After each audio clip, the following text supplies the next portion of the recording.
पश्चिम बंगाल तृणमूल कांग्रेस ने अपने ही विधायक पर बड़ा एक्शन ले लिया है। हुमायूं कबीर, जिसने बाबरी मस्जिद बनाने का ऐलान किया और अपनी जिद पर अड़े हुए थे।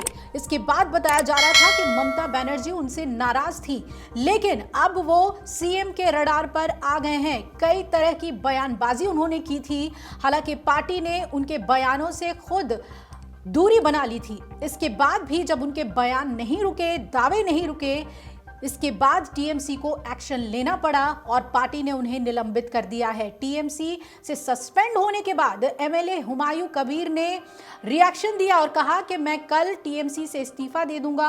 अगर जरूरत पड़ी तो मैं 22 दिसंबर को नई पार्टी का ऐलान करूंगा। मैं नया पार्टी बनाएगी 22 दिसंबर मुर्शिदाबाद में। गोटा राज्य में 135 सीट में मैं उम्मीदवार खड़ा करेगी, समझे। इनको खिलाफ भी लड़ेगी, बीजेपी को खिलाफ भी मैं लड़ेंगी। जो करना कर लीजिए। मैं नया पार्टी बांध चुका रखा है। 22 तारीख में मुर्शिदाबाद में ओपन करूंगा। हुमायूं के तेवर से ये साफ दिख रहा है कि अब वो टीएमसी के खिलाफ हो गए हैं और पूरी तरीके से टीएमसी में इस मामले पर फूट देखने को मिल रही है। ऐसा इसलिए भी क्योंकि उनका पहले कांग्रेस और बीजेपी से भी नाता रहा है। हुमायूं पार्टी से बाहर होने के पहले ही नई पार्टी बनाने की बात भी कई बार छेड़ चुके थे।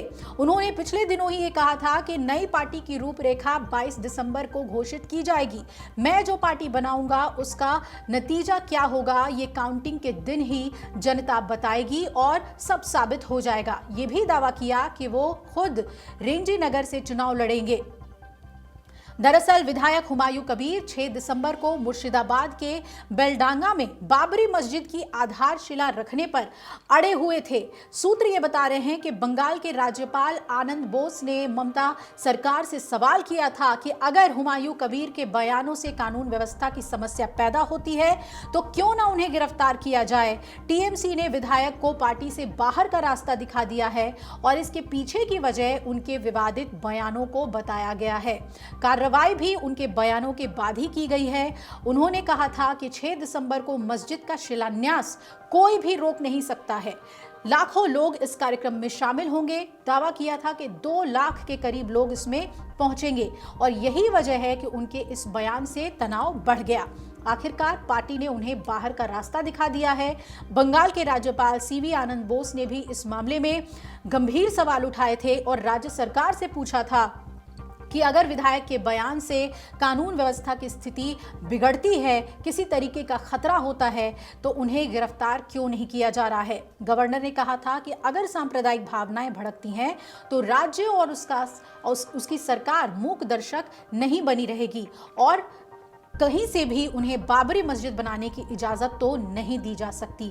ममता उनसे नाराज़ चल रही थी और ये कहा जा रहा था कि ममता बनर्जी ने मुलाकात के लिए अपनी रैली के बाद उन्हें समय दिया था, बुलाया था और वो जाने वाले भी थे, लेकिन उससे पहले ही ये खबर आ गई है कि उन्हें सस्पेंड कर दिया गया है।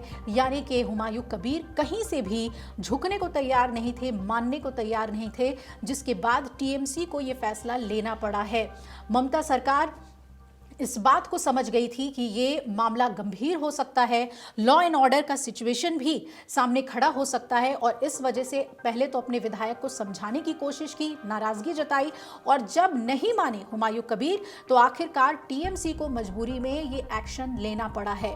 अब देखना है कि एक तरफ टीएमसी जो एसआईआर की लड़ाई लड़ रही है तो दूसरी तरफ अपनी ही पार्टी में ये जो फूट की स्थिति पैदा हुई है उससे टीएमसी कैसे जूझती है और आने वाले दिनों में चुनाव के लिए किस तरीके से अपने आप को एकजुट करती है, तैयारी करती है।